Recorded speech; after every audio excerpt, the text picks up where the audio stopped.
जैसे ही दरवाज़ा खोला, किसी के दिए धक्के से मैं पीछे गिर गया और देखा कि अशफाक सर पूरी पुलिस फोर्स लेकर मेरे घर आ गए हैं। 2 पुलिस वालों ने मुझे पकड़ लिया। अशफाक सर ने ज़ोर से कहा, ढूंढो उस लड़की को, वो यहीं कहीं होगी। और बाकी पुलिस वाले समारा को ढूंढने लगे और वो मिल गई। एक पुलिस वाला उसे घसीटता हुआ लाया, जो देखकर मुझे बहुत गुस्सा आया। छोड़ दो उसे, वरना मैं तुम्हारी जान ले लूँगा, मैंने घुरा कर कहा। मेरी बात पर अशफाक सर जोर से हंसने लगे। खुद कानून की गिरफ्त में हो और इतना गुस्सा, ये कहकर हंसने लगे। कानून की गिरफ्त में कौन है और कौन होगा ये तो वक्त ही बताएगा। तुम अपनी खैर मनाओ, क्योंकि तुम्हारे और तुम्हारे साथियों के दिन फिर गए हैं। तुम लोग हो चुकी है। ये कहकर मैंने इसे तंजिया देखा तो वो समझ गया कि मैं हकीकत जान गया हूँ। वो घबरा गया। तब एक पुलिस वाले ने कहा कि काशिफ, तुम्हें शर्म नहीं आती? खुद कानून से गद्दारी की और उस लड़की के गलत कामों में साथ दिया और अब सर से बदतमीज़ी कर रहे हो। वो मेरा दोस्त जुनैद था। जुनैद, मुझे गलत समझ रहे हो। सच क्या है तुम नहीं जानते। लेकिन इसने मेरी एक न सुनी।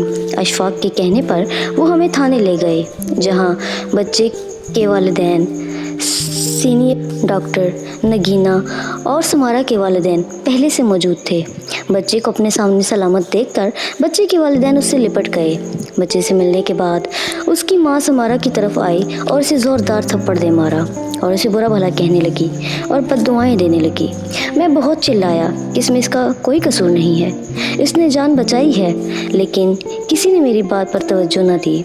समारा खामोशी से रोती रही, जैसे कि उसने बचने की उम्मीद छोड़ दी हो और सज़ा कबूल कर ली हो। लेडी पुलिस समारा को बेदर्दी से घसीटते हुए कमरे में ले गई, जो देखकर मुझे बहुत गुस्सा आया और मैंने खुद को छुड़ाने की कोशिश की और समारा की तरफ लपका, मगर 3 से 4 पुलिस वालों ने मुझे पकड़ लिया और घसीटते हुए लॉकअप में ले गए, जहां अशफाक सर के इशारे पर मुझे 3rd डिग्री दिया गया। उन सब ने मिलकर मुझे बहुत मारा और ज़ख्मी कर दिया। तब अशफाक सर ने उन्हें जाने का इशारा किया। उनके जाने के बाद मुस्कुराता हुआ सलाखों के पास आया और धीमे लहजे में कहने लगा कि काश बगावत करने की जगह तुमने मेरा साथ दिया होता तो आज ऐसी हालत में ना होते। उसे लगता था कि मैं ज़ख्मी हूँ तो शायद लाचार हूँ, मगर वो गलत था। मैंने फ़ौरन उठकर सलाखों के अंदर से ही उसका गिरेबान पकड़ लिया और कहा कि शेर ज़ख्मी भी हो तो शेर ही होता है और ज़ख्मी शेर ज़्यादा ख़तरनाक होता है। तुमने मुझे समझने में गलती कर दी है। तुम्हें अभी मेरी ताकत का अंदाज़ा नहीं है कि मैं क्या कर सकता हूँ और क्या कर चुका हूँ। तुम बस अब अपने दिन गिनो। ये कहकर मैंने उसे ज़ोर से धक्का दिया और वो इस कदर शिद्दत से मेज़ पर जा गिरा, मेज़ भी उलट गया। शोर सुनकर 2 पुलिस वाले अंदर आए।